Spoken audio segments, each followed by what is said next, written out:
Hello, Mount Zion Stagecraft. We are in Dance Studio 509 working on the Shine Dance Recital project. And the specific item you see today are the Shine panels. These are the panels that we built a couple years ago and we've been repainting over them.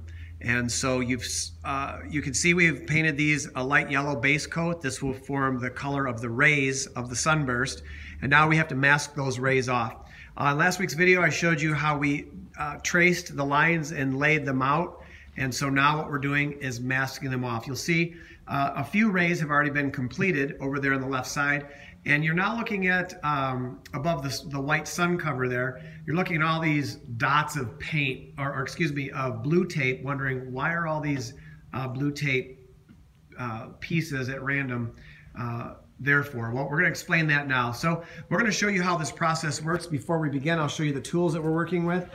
This is really a simple project. You can see I have 1.5 inch painter's tape, and we have 6-inch brown craft masking paper. This would be the kind of masking paper you would use in a masking tool, like for interior painting. And then you can see a couple of knives and a pair of scissors.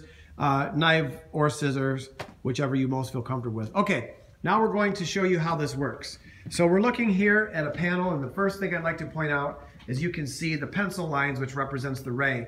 And you'll notice that the tape hovers above the top row, or the top line.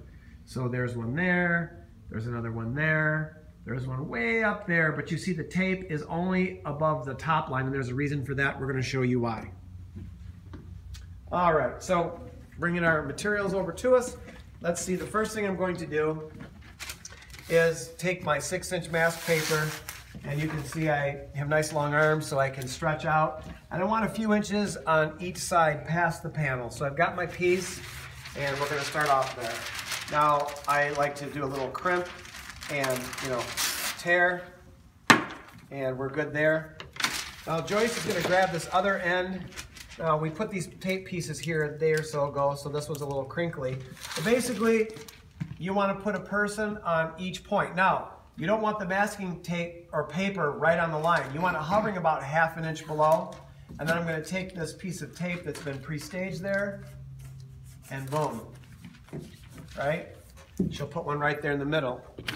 Now while she's doing that, I'm going to go ahead and we're going to do this one down here. And so I'm going to do a little crimp, a little rip, hand off to my partner. And here we go again. We're going to hover about 1/2 inch below that line. And because I have my tape pre-staged here, I can go ahead and tack that right there. And just to show you how efficient this goes, I'm going to do the last one down here. A little crimp and a little rip. Give it to my partner. And we hover 1/2 inch below the line, nice and tight on the masking paper. And there we go, right on the end.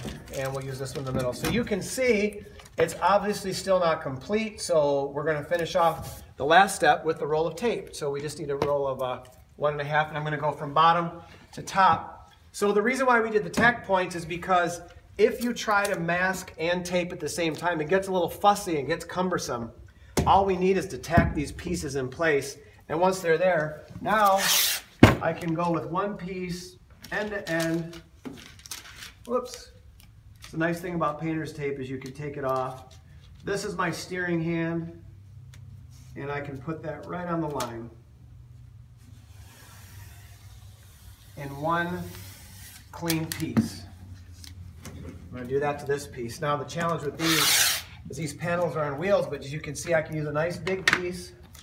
I go right on top of those blue pieces of tape that I put there.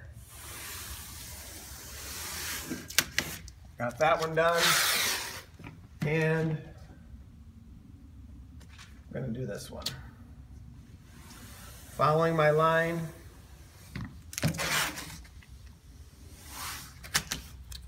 and it took us about 5 minutes to do those 3 lines. I could see a little bit where we're short, so we're just going to end up, so now that you've got the top, you notice we still didn't get the bottom. How do we do that? Well, it's pretty easy. The first thing you want to do is fold up your paper right? To follow the ray. Now, Miss Joyce is going to take her scissors and you're just going to cut right on the line. I'm going to come down here now and do the second one.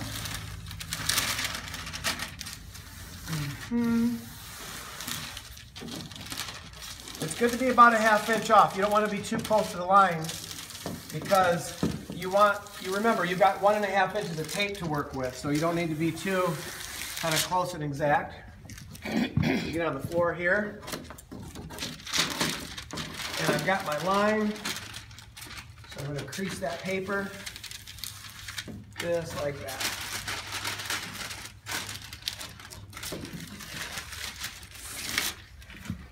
All right. Now this is where a knife comes in handy because it can get a little bit difficult. I'm going to switch this blade out. I'm going to turn that blade around there. Get there in the knife. Okay, nice and good. So I've got my line there, so I'm just going to trust my judgment. Nice little score. See that? Nice and clean. So if you don't want to use the scissors, that's okay. It takes a really light touch.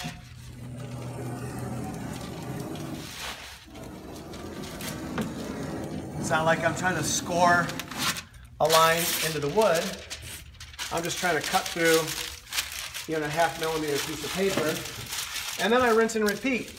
Now that I've got this top line there, I'm going to take my piece and find my line.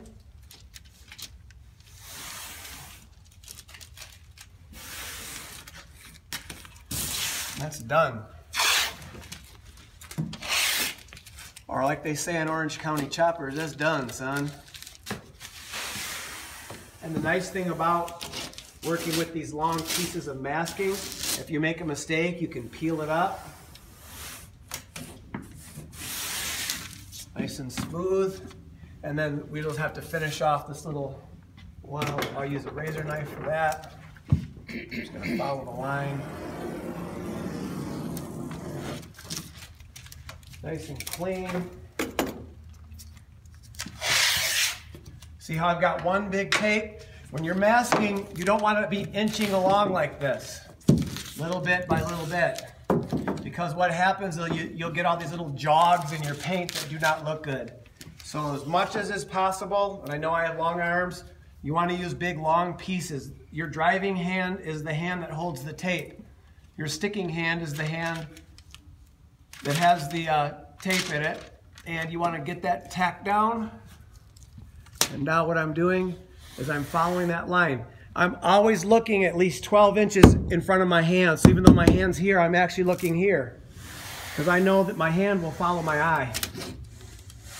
And that's how you get these nice, perfectly straight lines. So if you come back and get a full view of this, you can see how nice and perfectly clean that masking is. All right, now you do it.